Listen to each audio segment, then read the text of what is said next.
like it's down here.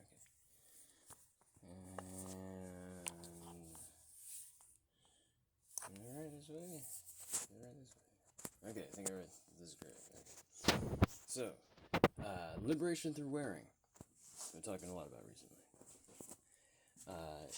Because the transmission that I am doing, that I got and everything, again, thank you to my teachers. This shit is fucking awesome. The intersection of Buddhism and Taoism and, you know, I guess whatever Confucianism represents, I guess, is a statecraft. Liberation through wearing is something that's in the Tantras as described as the what the highest aptitude students do, and that's something that you can see in, like, you know, I just spent my formative years after, like, kind of like a rebirth episode watching Chinese shows and, like, imbibing all this Taoist type shit and Tibetan Buddhism, and, you know, the way you wear things is very important. It's also important in, like, the mafia type shit, gangland things. Why? Well, because black magic runs that thing. Guess. Who knew? Probably a lot of people. So, liberation through wearing. Let me show you what this is. The sword and the stupa is one of the tantras. So I decided to accomplish it, doing this liberation through wearing type things, so it wouldn't take very long. Alright, so I want to show you what this type of thing looks like. Okay, so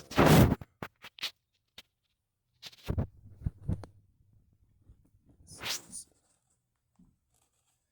basically like a complex amulet type thing. And so what we have here is there's several configurations of this thing, but it's got the Star of Shamash,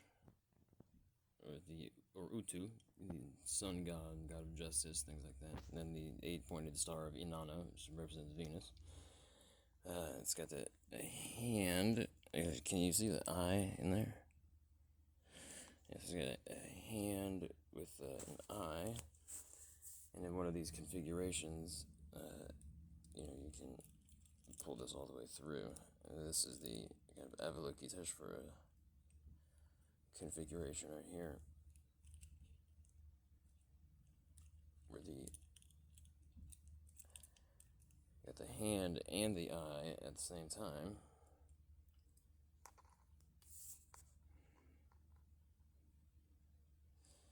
It's hard to see the eye, but here.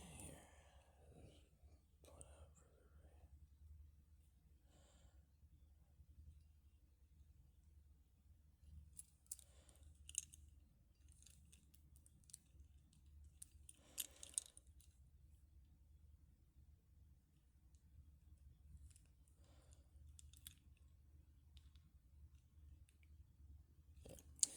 further. Anyways, so these things are affixed really to this thing right here, which is it's a Tibetan melong. It's a mirror, and it has these kind of triplet dots at the cardinal directions of it. Here we have a clear thing that's inscribed with the syllable hum, and then it has Om Ma Hum Vadraguru Pematidi Hum. It's the mantra of Padmasambhava. Have it right on the mirror here, and kind of hanging over all of this, it's kind of being handed down right by this thing. And so the configuration, the operation of this thing goes basically like this thing goes up here, right? And then, like, a Getup Dorji's arm emerging from space, right? You know, it's handed down here. It becomes where becomes the, you know, incarnation of Guru, basically, right? One with the mind of the Guru. But we got more than that here. Okay, so on this mirror, and below here, we've got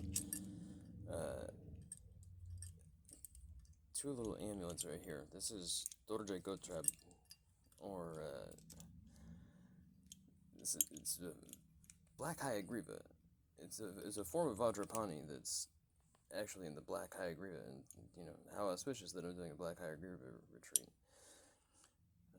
And I did the empowerment yesterday. So Tantric tribe right here is famous from the Dudam Rinpoche Dharma, the mantra Hom Vadape Om Pema Shabripe Nimpershik Naganan Taita Zara Anana Vedanam Rakerakeswa. So this is Vajra armor, right, basically, right? And so here we've got one of these Bagua mirrors, right? This particular variety that has the Bagua and then also has zodiac around it, and on the back it's got this thing, right? So this is indicating a mandala, right? So body mandala, right? Reflecting the body mandala with it's got Dorje Gotrab on one side and then the mantra on the other side, right? So and basically it's like this.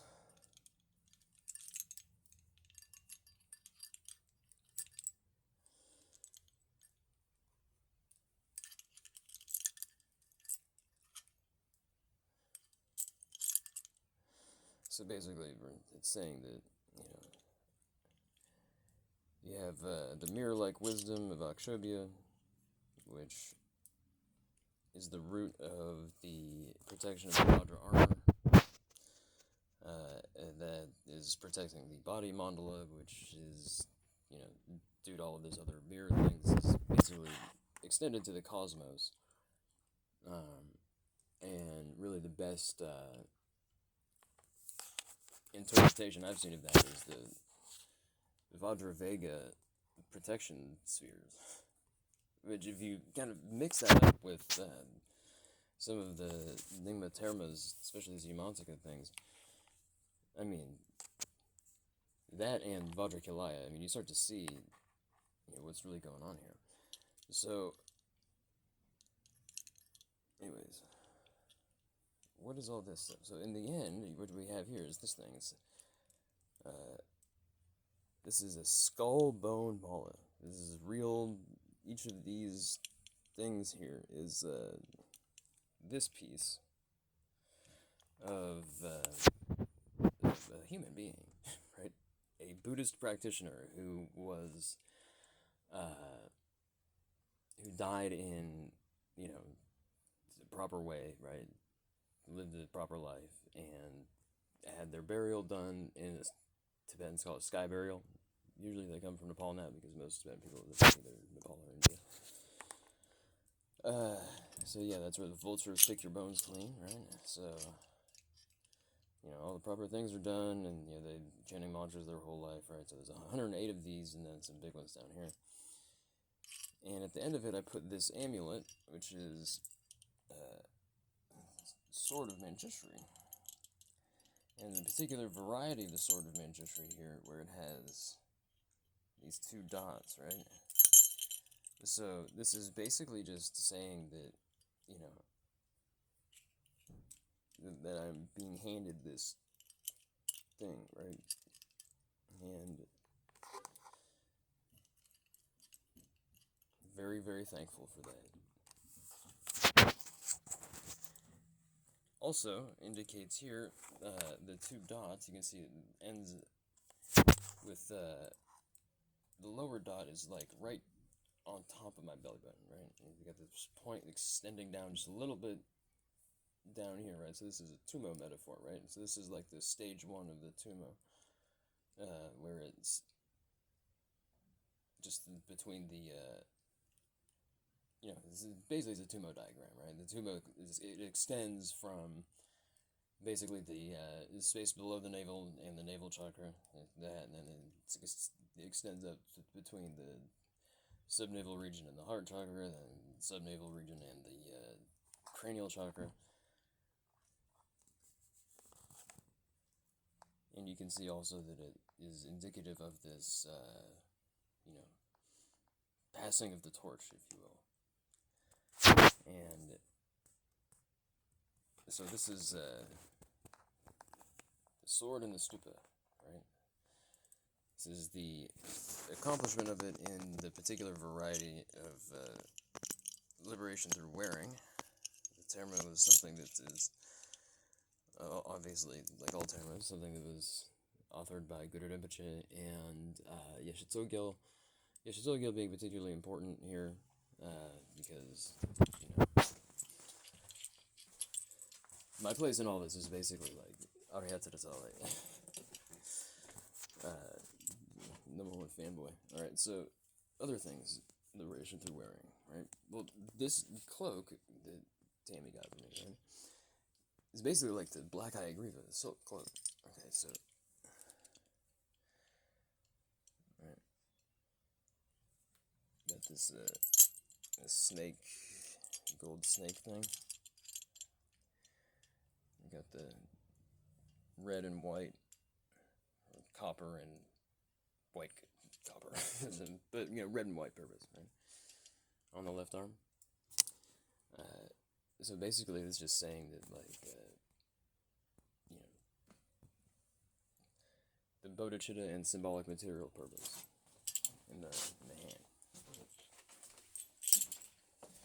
So, or it's the white purba is basically the symbolic material purba. That's the, you know, existent things in the material universe, all things. Everything in the universe is the symbolic material purba. But, particular to this practice is basically like the effigies and things like that. So, let me see if I can get you a look at this other thing here. Okay. And as I was talking about, you know, Tumbru, Lucifer, all this stuff, right? So, this is it right here. You got the Chakrasamvara mandala, you got the snake lasso, Vajrapani, empowerment, the power cable. You got this, it's not really a sword, it's a short stabbing spear, because the deity is the same as Skanda or Vajrakumara. This is a Royal Scythian Kuta, or it's just a Royal Scythian garment. So, in there, we've got this Celtic thing. It's a belt. We've got this thing here, which is L shape, but is also indicative of a throne or a chair. This thing is like a sigil of Lucifer that's put together by some person in the New Age thing, but it's cool because it's got a sun, and if you fold it the right way, it's got 2 8s. So that's like up on top here. So you've got the peacock thing under here. It's common to both Melektosi and Skanda, and also Amitabha, right? This is like kind of a deity Torma over here. Got some unstoppables. Got the short sword over there, just indicating the Garudas. We got a longer stick. It's in the shape of a sword over there. It's for Black Eye Grieva. The thing in the case over there is, like this thing right here, is a short one of these, which is a Huichin. Right?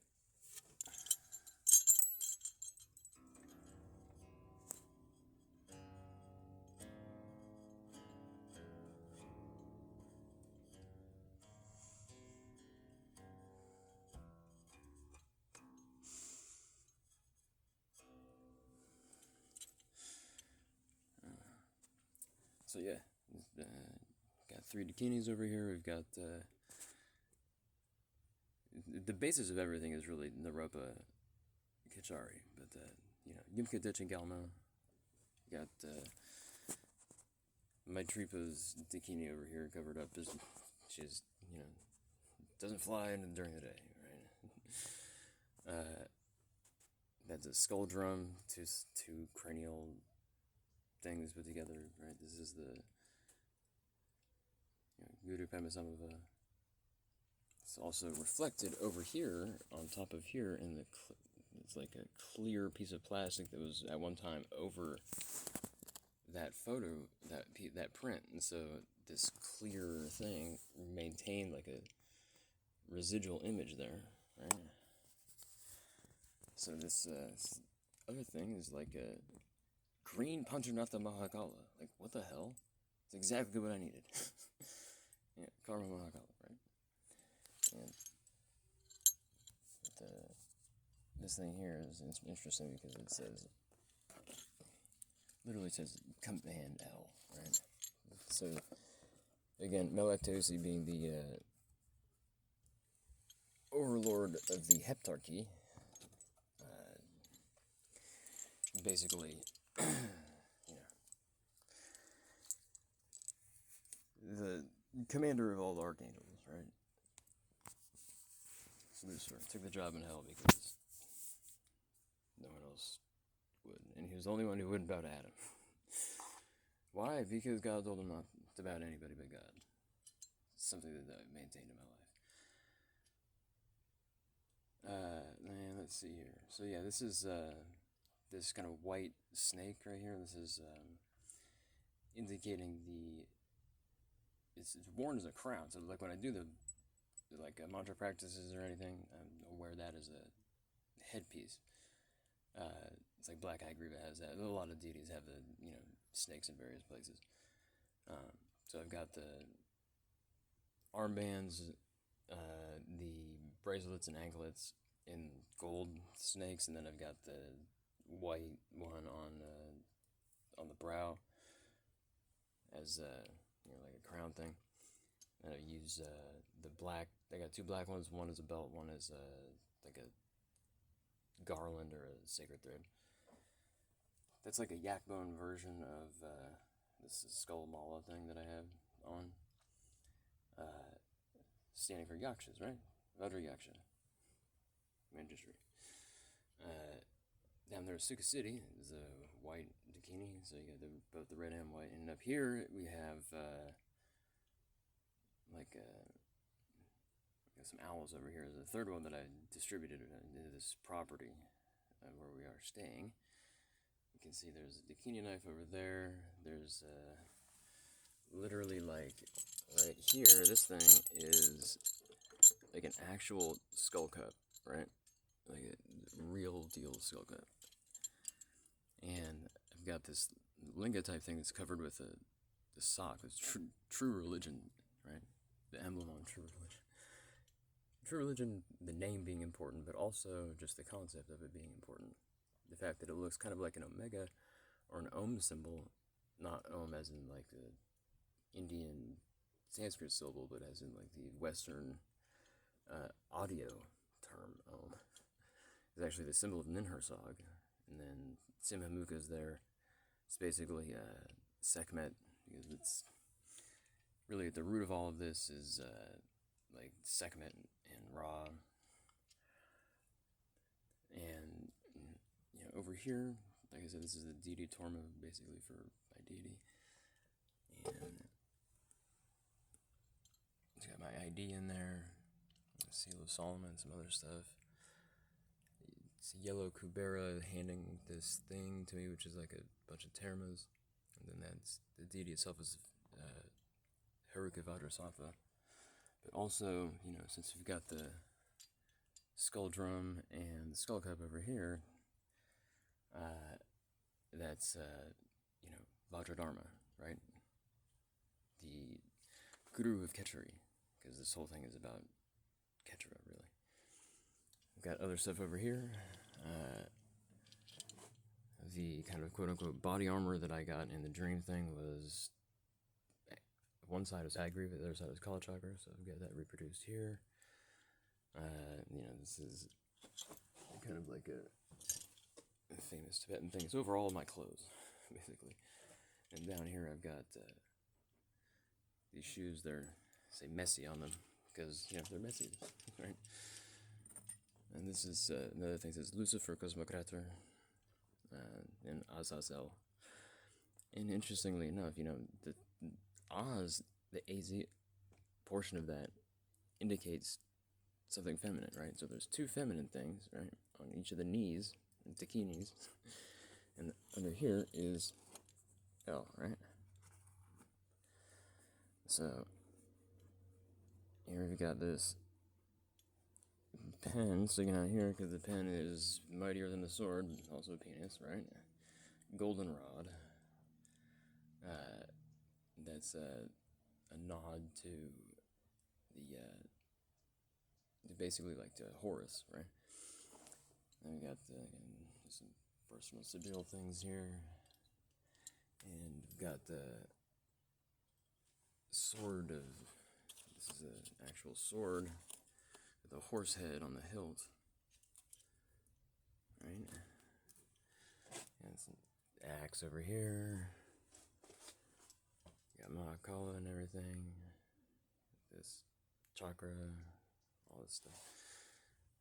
Yeah, so yeah, that's basically how it works. And other things, you know, got the Iron Scorpion Charm shirts around here somewhere. And, yeah. The importance of the Qin is that, you know, Tumbaru, or, you know, the god of music, basically, is, really, like, you know, that's the guy, that's my guy, right? And the thing that unites all of the mandalas is Vimana Chakravartin. Anyways, I gotta go. I'll see y'all later.